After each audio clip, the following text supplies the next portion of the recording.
ہاں، السلام علیکم، میرا نام محمد ذکاء الرحمان ہے اور میں پاکستان فارماسیوٹیکل مینوفیکچرر ایسوسی ایشن کا چیئرمین ہوں۔ یہ پچھلے 5 ہفتوں سے جو فارماسیوٹیکل خام مال ہے اس کی ترسیل میں ایک ملک کے اوپر ہم نے زبانی پابندی فیڈرل گورنمنٹ کے ایک ادارے نے لگائی ہوئی ہے۔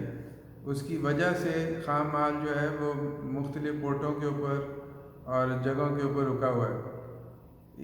اس کے بارے میں آج ہم نے ایک اشتہار بھی دیا ہے، ہم نے پہلے ایک پریس کانفرنس بھی کی تھی اور ہم یہ بتا بھی رہے ہیں فیڈرل گورنمنٹ کو کہ یہ کام کرنا جو ہے یہ اس وقت ایک ایمرجنسی سچویشن کے لیے کے اندر بڑا خطرناک ہوگا۔ تو ہم یہ جو پابندی ہے اس کی وجہ سے vaccines, anti cancer drugs, anti tuberculosis drugs, یہ اینٹی بایوٹکس، بلڈ پریشر کی دوائیاں، ڈائبٹیز کی دوائیاں اور دیگر ادویات جو ہیں ان کی سخت قلت ہونے کا خطرہ ہے۔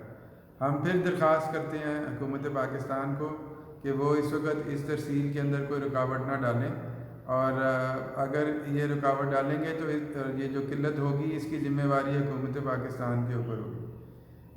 فارماسیوٹیکل انڈسٹری جو ہے وہ ایک کووڈ کے مشکل وقت کے اندر جب کہ سپلائی چین جو ہے وہ ڈسٹربڈ ہے پوری دنیا میں، دوائیوں کی قلت ہم نے نہیں ہونے دی اور دوائیوں کی قیمت بھی وہی ہے جو پچھلے 1 سال پہلے فریز ہوئی تھی۔ تو ہم چاہ رہے ہیں کہ اس وقت مشکل وقت کے اندر اپنے قوم کے ساتھ کھڑے ہوں اور دوائیوں کی جو اویلیبلٹی ہے اس کو انشور کریں، ان کی پرائس کو انشور کریں اور اس مشکل وقت کے اندر اپنی قوم کا ساتھ دیں۔ شکریہ۔